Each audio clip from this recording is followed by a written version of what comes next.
The great Charles Barkley, the NBA on TNT, joining us on the program. Did you watch NFL yesterday? Charles? Yeah, you talking to me? Yeah. Stu, what do you think the weekend's for? Oh, I'm sorry. I spent my whole weekend around, between obviously college is over, but I love watching pro football. It's my boxing and football are my two favorite sports. Did you bet on Pacquiao? I did not bet that fight. That was awesome to watch, though, man. It was, I think they're both obviously are great people, but great champions. But wow, that punch. Ooh. It's interesting because that fight was almost over. Because he had broken his nose and my man was bleeding. And then that one punch changed. It was awesome to watch, and I love both of them. But I felt bad for Manek. That's a tough way to lose a fight. You ever get knocked out? No, I've had a concussion. I think Bill Cartwright hit me with an elbow against the Knicks, and hit me, and I hit my head on the floor. That's the closest I've ever came to get knocked out. I had a concussion. Was it intentional? No, Bill knocked everybody out by accident. But Mutombo used to do that all the time, didn't he? I don't think guys are trying to do it. I think when we use the term gangly, but I don't think they were intentionally trying to do it, to be honest with you. I had a couple of things. Lakers lost again. Yeah. At what point do you start to get a little concerned about this team with the bigger picture? Well, I've never thought it was going to work, to be honest with you. I think Oklahoma City is the best team in the West by far, and Memphis is right behind them. And then you got the Spurs. And then after that, if you're not in the top three, I'm not overly concerned about you. But I never thought it was going to work. Mike D'Antoni is a good coach, but he don't have players that fit their system. They're not a great three-point shooting team, and they can't. And I don't think they can play at that pace. I mean, you look at the players they got. Steve Nash is older. He's not going to play. Everybody think when Steve Nash comes back, it's going to be fixed. It might be fixed a little bit, but I don't think Kobe at his age, Ron Artest at his age. I don't think that Pau Gasol. I don't think they can play at that pace. You think they'll trade Pau Gasol? I don't know, Dan. To be honest with you, I don't know. I think they could help themselves if they did. They could fill it.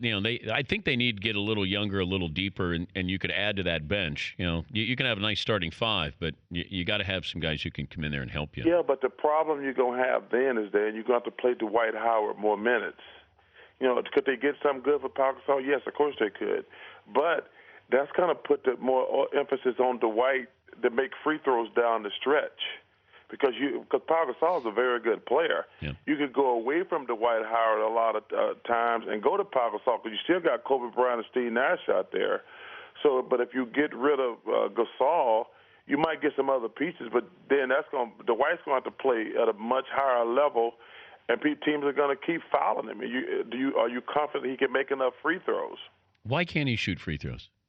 Well, I think it's psychological at this point, to be honest with you. I played. I think I played on the second Olympic team with Shaquille O'Neal, and in practice, he made 85% of his free throws.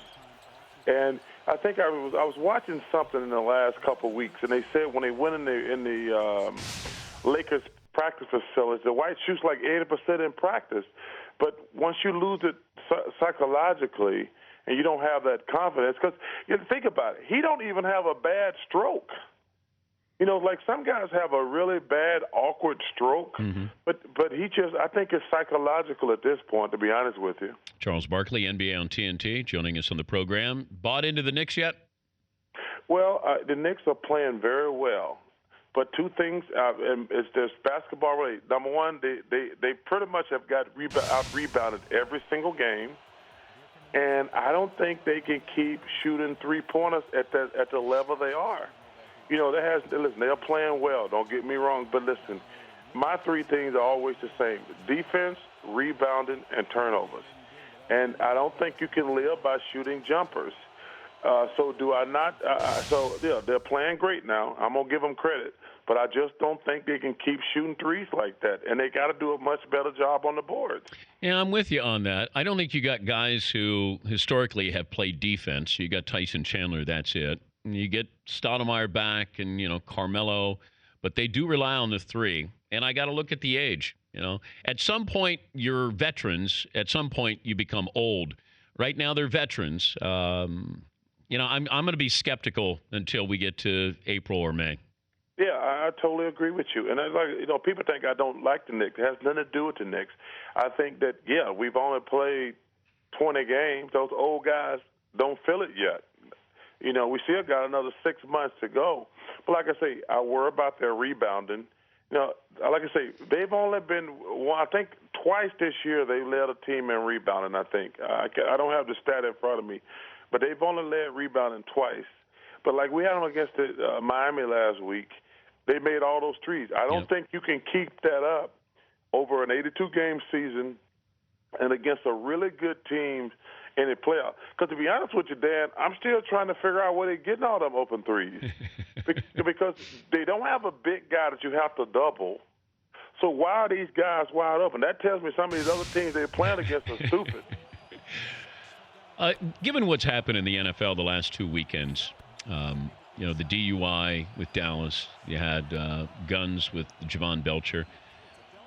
If you're looking at trying to protect players from players themselves, can you take away handguns? No, you can't take away handguns, and I don't think you should. But can you do something with curfews, with DUIs?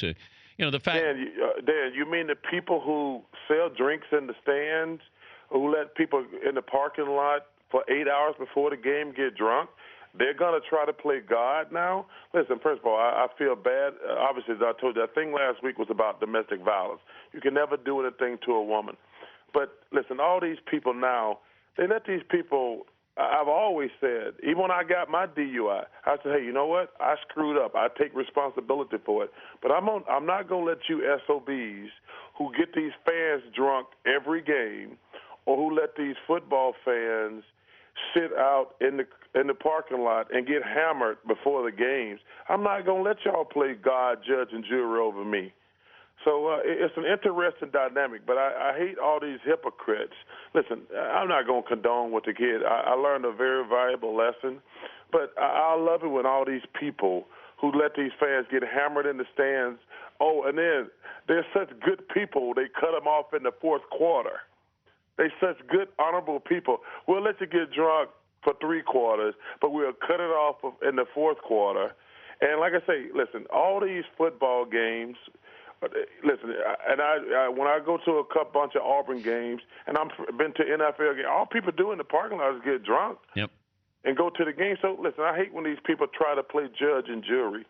It's a really unfortunate situation, and that's what it is. It's a horrible situation for obviously the kid who passed away. God bless him and his family. This kid's life is never going to be the same. He's probably going to jail. But it just bothers me when all these reporters and all these quote-unquote people try to act like we're all saints and we've got to do something now. This part of the culture we live in, getting drunk at games and getting drunk in the parking lot before games. So don't try to play God and judge and jury right now. Well, the only thing that I would push back on a little bit is, as a team, and this is an investment I have with these players, and trying to make sure that I'm looking out for their best interest. Because at age 23 or 24, 25, they don't know their best interest. They may think that, they think they're indestructible, but I think I have to be able to protect them from themselves. I don't know if there's a deterrent with them. They're not going to turn in their handguns. I understand that. And I agree with you. That was domestic violence, and that's what I think people have lost sight of, that it is domestic violence is a big issue, larger issue to me than, the Second Amendment.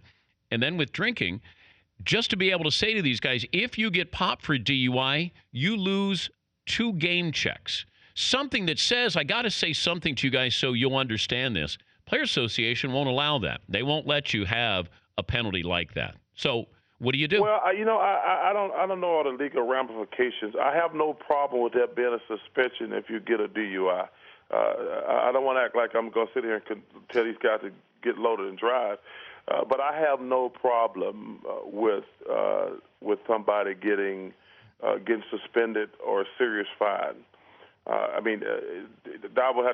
That's all legal stuff. So, but like I said, I have no problem with that. Good to visit with you as always. How's your golf All game? right, my brother. Hey, man, y'all keep it up, man. Congratulations. I mean, you look great you're better looking on the radio, but you're decent looking on television. How's your golf game, by the way? As long as I get me 2 good cigars, I'm pretty good, Dad. I mean, I still suck. But I smoke 2 cigars, one on the front 9, one on the back 9, and I'm good to go.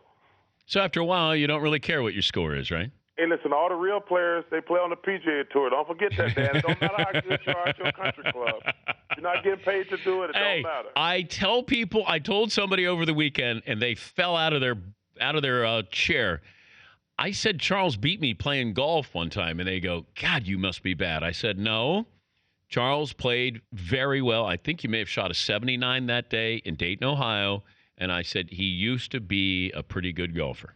It's so long ago, Dan. It is. It is. It's like last millennium, literally and figuratively. Good talk to you, brother. All right, man. God bless. Have a great holiday, you and all the guys. All right. Thank you, Charles. Charles Barkley, NBA on TNT.